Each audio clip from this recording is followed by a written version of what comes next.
شروع اللہ کا نام لے کر جو بڑا مہربان نہایت رحم والا ہے۔ یاسین، حکمت بھرے قرآن کی قسم، تم یقیناً پیغمبروں میں سے ہو، بالکل سیدھے راستے پر۔ یہ قرآن اس ذات کی طرف سے اتارا جا رہا ہے جس کا اقتدار بھی کامل ہے، جس کی رحمت بھی کامل، تاکہ تم ان لوگوں کو خبردار کرو جن کے باپ داداؤں کو پہلے خبردار نہیں کیا گیا تھا، اس لیے وہ غفلت میں پڑے ہوئے ہیں۔ حقیقت یہ ہے کہ ان میں سے اکثر لوگوں کے بارے میں بات پوری ہو چکی ہے، اس لیے وہ ایمان نہیں لاتے۔ ہم نے ان کے گلوں میں توق ڈال رکھے ہیں جو ٹھوڑیوں تک پہنچے ہوئے ہیں، اور اس وجہ سے ان کے سر اوپر کو اٹھے رہ گئے ہیں، اور ہم نے ایک آڑ ان کے آگے کھڑی کر دی ہے اور ایک آڑ ان کے پیچھے کھڑی کر دی ہے، اور اس طرح انہیں ہر طرف سے ڈھانک لیا ہے، جس کے نتیجے میں انہیں کچھ سجائی نہیں دیتا۔ اور ان کے لیے دونوں باتیں برابر ہیں، چاہے تم انہیں خبردار کرو یا خبردار نہ کرو، وہ ایمان نہیں لائیں گے۔ تم تو صرف ایسے شخص کو خبردار کر سکتے ہو جو نصیحت پر چلے اور خدا رحمان کو دیکھے بغیر اس سے ڈرے۔ چنانچہ ایسے شخص کو تم مغفرت اور باعزت اجر کی خوشخبری سنا دو۔ یقیناً ہم ہی مردوں کو زندہ کریں گے، اور جو کچھ عمل انہوں نے آگے بھیجے ہیں ہم ان کو بھی لکھتے جاتے ہیں، اور ان کے کاموں کے جو اثرات ہیں ان کو بھی، اور ہم نے ایک واضح کتاب میں ہر چیز کا پورا احاطہ کر رکھا ہے۔ اور اے پیغمبر، تم ان کے سامنے ایک بستی والوں کی مثال پیش کرو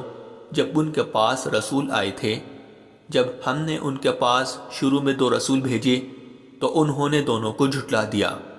پھر ہم نے ایک تیسرے کے ذریعے ان کی تائید کی، اور ان سب نے کہا کہ یقیناً جانو ہمیں تمہارے پاس رسول بنا کر بھیجا گیا ہے۔ انہوں نے کہا تمہاری حقیقت اس کے سوا کچھ بھی نہیں ہے کہ تم ہم جیسے ہی آدمی ہو، اور خدا رحمان نے کوئی چیز نازل نہیں کی ہے، اور تم سراسر جھوٹ بول رہے ہو۔ ان رسولوں نے کہا ہمارا پروردگار خوب جانتا ہے کہ ہمیں واقعی تمہارے پاس رسول بنا کر بھیجا گیا ہے، اور ہماری ذمہ داری اس سے زیادہ نہیں ہے کہ صاف صاف پیغام پہنچا دے۔ بستی والوں نے کہا ہم نے تو تمہارے اندر نحوست محسوس کی ہے، یقین جانو اگر تم باز نہ آئے تو ہم تم پر پتھر برسائیں گے، اور ہمارے ہاتھوں تمہیں بڑی دردناک سزا ملے گی۔ رسولوں نے کہا تمہاری نحوست خود تمہارے ساتھ لگی ہوئی ہے، کیا یہ باتیں اس لیے کر رہے ہو کہ تمہیں نصیحت کی بات پہنچائی گئی ہے؟ اصل بات یہ ہے کہ تم خود حد سے گزرے ہوئے لوگ ہو۔ اور شہر کے پرلے علاقے سے ایک شخص دوڑتا ہوا آیا، اس نے کہا اے میری قوم کے لوگوں، ان رسولوں کا کہنا مان لو، ان لوگوں کا کہنا مان لو جو تم سے کوئی اجرت نہیں مانگ رہے اور وہ صحیح راستے پر ہے، اور بھلا میں اس ذات کی عبادت کیوں نہ کروں جس نے مجھے پیدا کیا ہے اور اسی کی طرف تم سب کو واپس، بھلا کیا اسے چھوڑ کر میں ایسوں کو معبود مانوں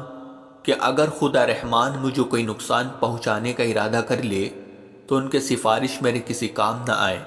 اور نہ وہ مجھے چھڑا سکے۔ اگر میں ایسا کروں گا تو یقیناً میں کھلی گمراہی میں مبتلا ہو جاؤں گا۔ میں تو تمہارے پروردگار پر ایمان لا چکا، اب تم بھی میری بات سن لو۔ آخر کار بستی والوں نے اس کو قتل کر دیا، اور اللہ کی طرف سے اس سے کہا گیا کہ جنت میں داخل ہو جاؤ۔ اس نے جنت کی نعمتیں دیکھ کر کہا کہ کاش میری قوم کو معلوم ہو جائے کہ اللہ نے کس طرح میری بخشش کی ہے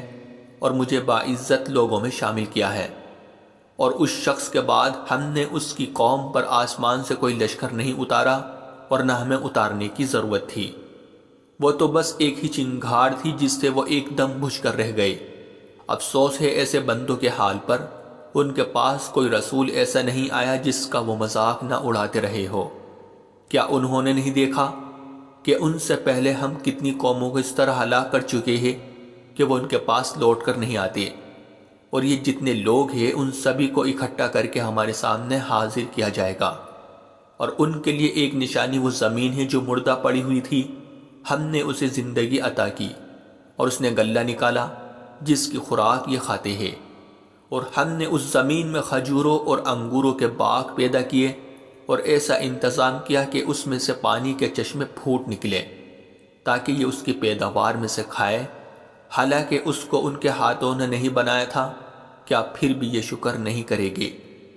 پاک ہے وہ ذات جس نے ہر چیز کے جوڑے جوڑے پیدا کیے ہیں، اس پیداوار کے بھی جو زمین اگاتی ہے اور خود انسانوں کے بھی،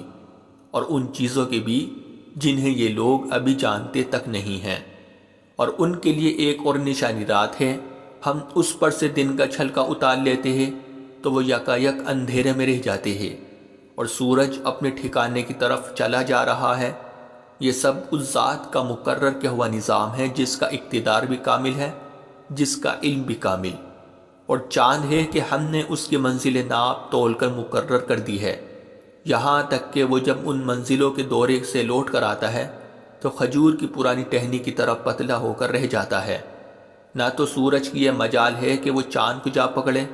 اور نہ رات دن سے آگے نکل سکتی ہے، اور یہ سب اپنے اپنے مدار میں تیر رہے ہیں۔ اور ان کے لیے ایک اور نشانی یہ ہے کہ ہم نے ان کی اولاد کو بھری ہوئی کشتی میں سوار کیا، اور ہم نے ان کے لیے اسی جیسی اور چیزیں بھی پیدا کی جن پر یہ سواری کرتے ہیں، اور اگر ہم چاہیں تو انہیں غرق کر ڈالیں، جس کے بعد نہ تو کوئی ان کی فریاد کو پہنچے اور نہ ان کی جان بچائی جا سکے۔ لیکن یہ سب ہماری طرف سے ایک رحمت ہے، اور ایک معین وقت تک زندگی کا مزہ اٹھانے کا موقع ہے جو انہیں دیا جا رہا ہے۔ اور جب ان سے کہا جاتا ہے کہ بچو اس عذاب سے جو تمہارے سامنے ہیں اور جو تمہارے مرنے کے بعد آئے گا تاکہ تم پر رحم کیا جائے، تو وہ ذرا کان نہیں دھرتے، اور ان کے پروردگار کی نشانیوں میں سے کوئی نشانی ایسی نہیں آتی جس سے وہ منہ نہ موڑ لیتے ہو۔ اور جب ان سے کہا جاتا ہے کہ اللہ نے تمہیں جو رزق دیا ہے اس میں سے غریبوں پر بھی خرچ کرو، تو یہ کافی لوگ مسلمانوں سے کہتے ہیں کہ کیا ہم ان لوگوں کو کھانا کھلائے جنہیں اگر اللہ چاہتا تو خود کھلا دیتا۔ مسلمانوں، تمہاری حقیقت اس کے سوا کچھ بھی نہیں کہ تم کھلی گمراہی میں پڑے ہوئے ہو۔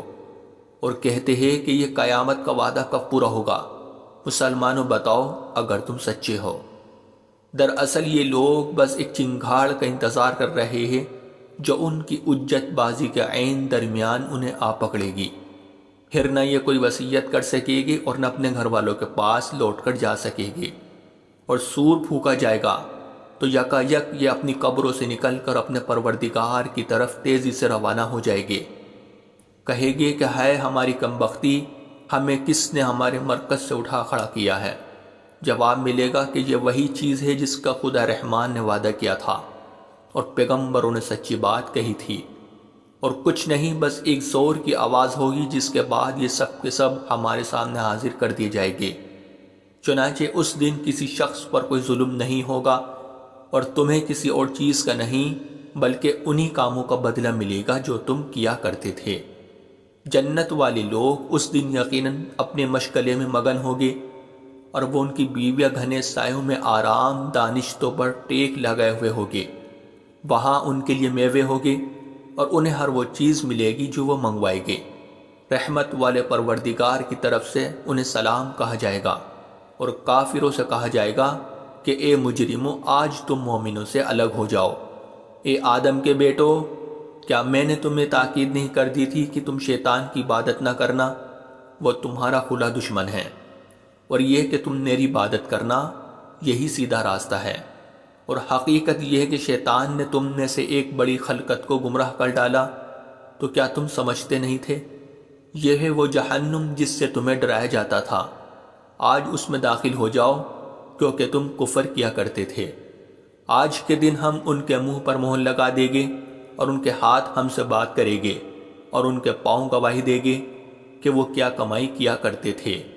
اور اگر ہم چاہیں تو یہیں دنیا میں ان کی آنکھیں مل یا میٹ کر دے، پھر یہ راستے کی تلاش میں بھاگے پھرے، لیکن انہیں کہاں کچھ سجائی دے گا۔ اور اگر ہم چاہیں تو ان کی اپنی جگہ پر بیٹھے بیٹھے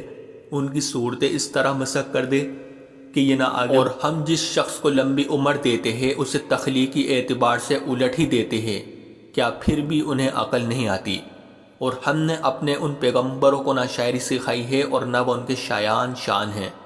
یہ تو بس ایک نصیحت کی بات ہے، اور ایسا قرآن جو حقیقت کو کھول کھول کر بیان کرتا ہے تاکہ ہر اس شخص کو خبردار کرے جو زندہ ہو،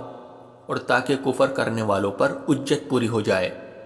اور کیا انہوں نے یہ نہیں دیکھا کہ ہم نے اپنے ہاتھوں کی بنائی ہوئی چیزوں میں سے ان کے لیے موشی پیدا کیے